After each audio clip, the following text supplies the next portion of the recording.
بسم اللہ الرحمن الرحیم۔ ہجرت کے چھٹے سال حضور اکرم صلی اللہ علیہ وآلہ وسلم نے دنیا بھر کے بڑے بڑے بادشاہوں کے نام خطوط ارسال فرمائے۔ اس میں کہا گیا کہ اسلام لے آؤ، سلامتی میں رہو گے اور دوہرے اجر کے مستحق قرار دیے جاؤ گے، ورنہ دوسری صورت میں تمہاری قوم کے اسلام قبول نہ کرنے کا گناہ تمہارے اوپر بھی ہوگا۔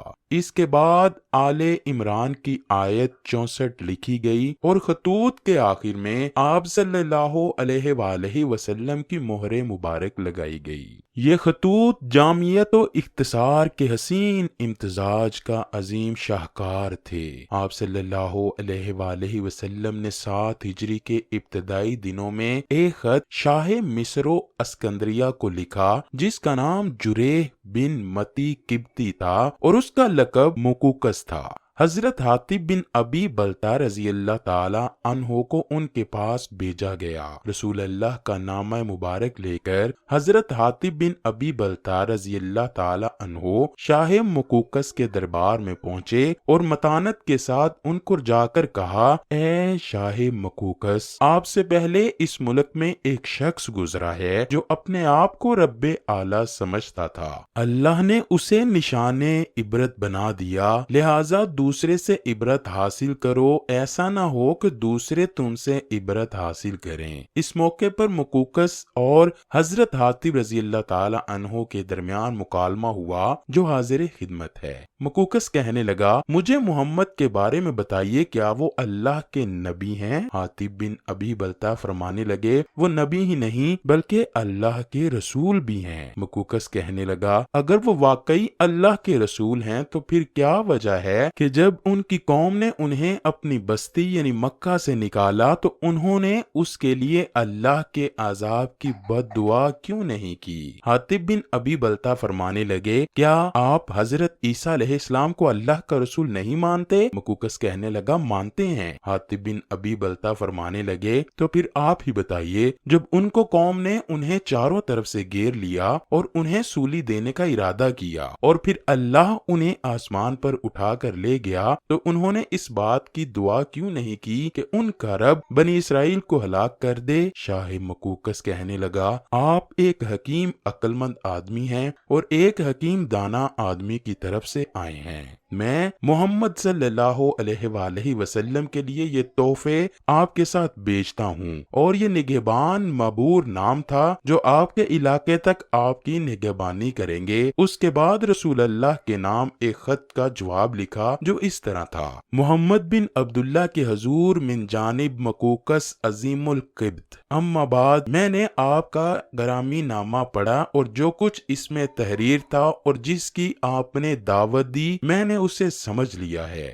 میں جانتا ہوں کہ ایک نبی آنے والا تھا، لیکن میرا خیال ہے کہ اس کا ظہور ملک شام سے ہوگا۔ بہرحال میں نے آپ کے قاصد کی عزت کی ہے۔ میں آپ کی طرف 2 کنیزیں ماریا اور سیرین کو بیچتا ہوں جو قبط میں عظیم المرتبت ہیں، اور کچھ لباس و تحائف بھی پیش خدمت کرتا ہوں، اور خچر بھی آپ کی سواری کے لیے روانہ کر رہا ہوں۔ آپ پر سلامتی ہو۔ خط کے ہمراہ چند تحائف بھی آپ صلی اللہ علیہ وآلہ وسلم کی خدمت میں بھیجے گئے، جن میں 2 کنیزیں ماریا قبطیہ اور ان کی بہن سیرین بھی تھیں۔ اس کے علاوہ ایک اونٹ، ایک سفید رنگ کا خچر، ایک نیزہ، قیمتی لباس، قیمتی خلد اور 1000 مسکال سونا شامل تھا۔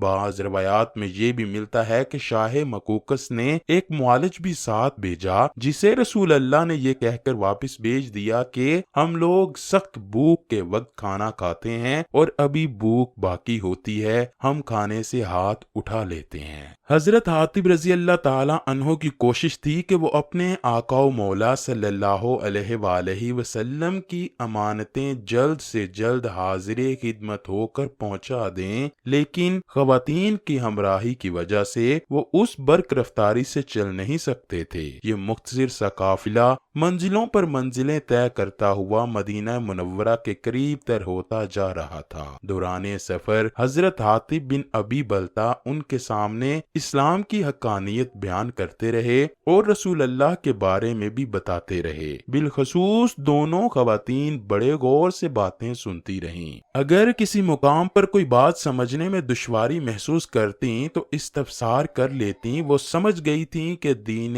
اسلام ہی وہ دین ہے جو حق ہے اور اللہ کا پسندیدہ ہے۔ آخرکار کئی دنوں کی طویل مسافت کے بعد یہ چھوٹا سا قافلہ حدود مدینہ منورہ میں داخل ہوا۔ حضرت حاتب رضی اللہ تعالی عنہ سیدھے حضرت ام سلیم رضی اللہ تعالی عنہ کے ہاں تشریف لے گئے۔ معزز خواتین کو وہاں ٹھہرانے کے بعد آپ بارگاہ رسالت مآب صلی اللہ علیہ وآلہ وسلم میں حاضر ہوئے۔ اپنے محبوب کے قریب پہنچ کر نہایت ادب و محبت سے سلام عرض کیا اور شاہ مقوقس کا خط نکال کر پیش خدمت کیا۔ رسول اللہ صلی اللہ علیہ وآلہ وسلم نے مقوقس کے خط کی طرف دیکھا اور اسے کھولے بغیر ہی بتا دیا کہ اس میں کیا لکھا ہے۔ حضور نے حضرت ماریہ سے شروع سے ہی پردہ کروایا اور پھر مقوقس نے بھی لکھا تھا کہ میں آپ کی خدمت میں 2 لڑکیاں بھجوا رہا ہوں جنہیں قبطی قوم میں بڑا درجہ حاصل ہے۔ گویا اس نے آپ صلی اللہ علیہ وآلہ وسلم کی تکریم کے اظہار کے طور پر انتہائی اعلیٰ خاندان کی لڑکیوں کا انتخاب کر کے بھجوایا تھا،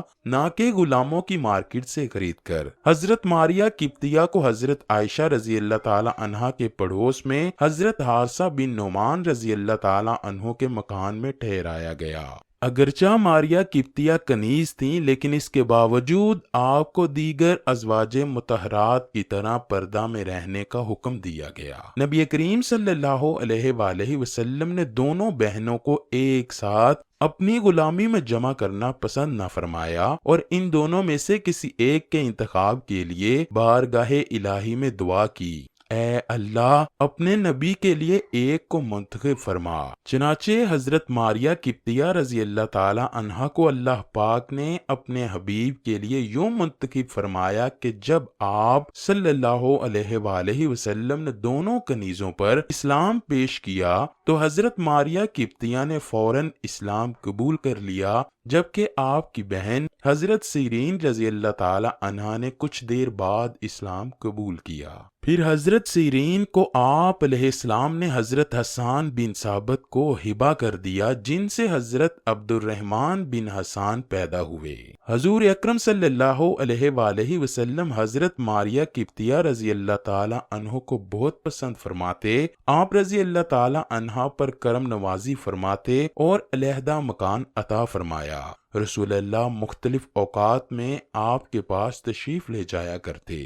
اس وقت ان کی عمر مبارک 20 سال تھی۔ کچھ عرصہ بعد حضرت ماریہ قبطیہ امید سے ہو گئیں۔ آپ کی دیکھ بھال کے لیے حضرت ابو رافع رضی اللہ تعالی عنہ کی اہلیہ حضرت سلمہ رضی اللہ تعالی عنہا گاہے بگاہے تشریف لاتی۔ حضرت ماریہ رضی اللہ تعالی عنہا ایک بچے کی ماں بن گئیں اور ذی الحجہ 8 ہجری میں انہی سے شہزادہ رسول حضرت سیدنا ابراہیم رضی اللہ تعالی عنہ کی ولادت ہوئی۔ لونڈی جب بچے کی ماں بنے تو اسے ام ولد کہتے ہیں۔ حضرت سلمہ رضی اللہ تعالی عنہا نے اپنے خاوند کو بچے کی خوشخبری دینے کے لیے رسول اللہ کے پاس بھیجا۔ جبرائیل علیہ السلام آپ صلی اللہ علیہ وآلہ وسلم کو پہلے ہی خوشخبری دے چکے تھے۔ جب حضرت ابو رافع بارگاہ نبوت میں حاضر ہوئے تو رسول اللہ نے ارشاد فرمایا، بیٹے کی ولادت کی خبر دینے آئے ہو؟ جی ہاں یا رسول اللہ، اللہ نے آپ کو چاند سا بیٹا عطا فرمایا ہے۔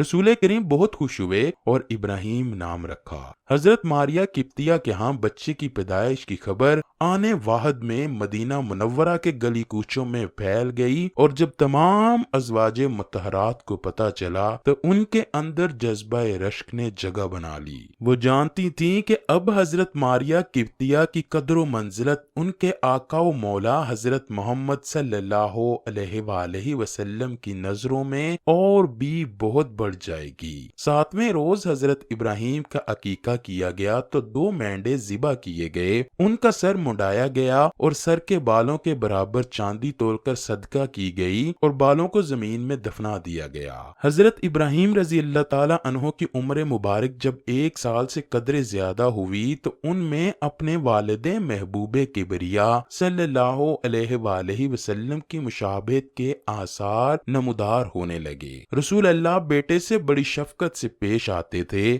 ایک روز حضرت ابراہیم کی حالت سے اندازہ لگ گیا کہ اس جہان رنگ و بو سے ان کی رخصتی کا وقت قریب آ گیا ہے، تو نبی کریم کو اطلاع دی گئی۔ رسول اللہ صلی اللہ علیہ وآلہ وسلم حضرت عبد الرحمن بن عوف کا ہاتھ تھامے نخلستان میں داخل ہوئے تو دیکھا کہ ابراہیم اپنی والدہ کی گود میں دم توڑ رہا ہے۔ رسول کریم نے بیٹے کو اپنے آغوش میں لے لیا۔ غم کے آثار رسول اللہ کے چہرہ اقدس سے نمایاں تھے۔ پیدائش کے بعد 18 ماہ تک حضرت ابراہیم زندہ رہے اور پھر وفات پا گئے۔ حضرت ماریہ قبطیہ پر بیٹے کی موت کا غم پہاڑ بن کر ٹوٹا تھا، لیکن اپنے محبوب سے تا قیامت تک کے لیے بچھڑ جانے کا تصور انہیں کبھی خواب میں بھی نہیں آیا تھا، لہٰذا یہ داغ جدائی ان کے لیے بے حد گراں ناقابل برداشت تھی۔ اپنے محبوب صلی اللہ علیہ وآلہ وسلم کے ساتھ 4 سالہ رفاقت کا زمانہ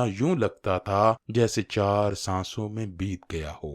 ہر وقت آپ صلی اللہ علیہ وآلہ وسلم کی یادوں میں گمسم رہتی تھیں۔ اب ان کا زیادہ تر وقت یاد الہی میں بسر ہوتا تھا۔ 16 ہجری کا پہلا مہینہ آیا تو حضرت ماریہ قبطیہ کا وقت وصال آ گیا، لہذا بستر مرگ پر دراز ہو گئیں۔ ان کی بہن حضرت سیرین قبطیہ رضی اللہ تعالی عنہا قریب بیٹھی آنسو بہا رہی تھیں اور عبد الرحمن بن حسان بن ثابت قریب کھڑا خالہ کی طرف بڑی معصومیت سے دیکھ رہے تھے۔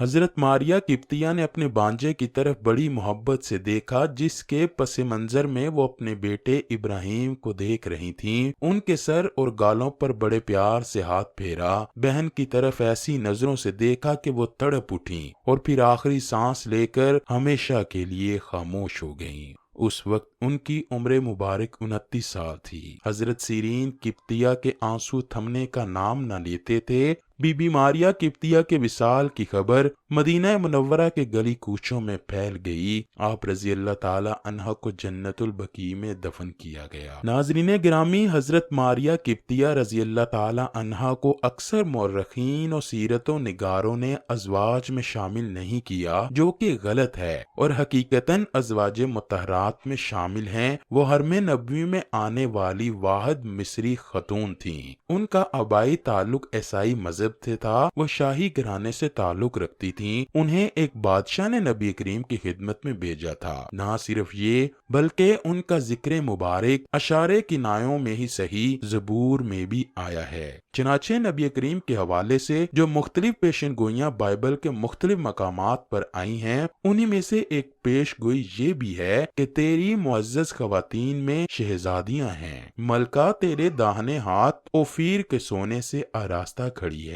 حضرت قاضی سلیمان منصور پوری فرماتے ہیں کہ داہنے ہاتھ کے الفاظ پر غور کرنا چاہیے، یہ ملک یمین کا ترجمہ ہے۔ سب مورخین ماریہ خاتون رضی اللہ تعالی عنہ کو ملک یمین بتاتے ہیں۔ پیش گوئی بالا میں پہلے بتایا گیا ہے کہ وہ شہزادی ہوں گی اور ان کا آنا ملک یمین کی شان میں ہوگا۔ زبور کی عبارت سے یہی عیاں ہوتا ہے کہ ایک خاتون جو خانوادہ شاہی سے تعلق رکھتی ہوں گی، وہ نبی کریم صلی اللہ علیہ وآلہ وسلم کی خدمت میں پیش کی جائیں گی۔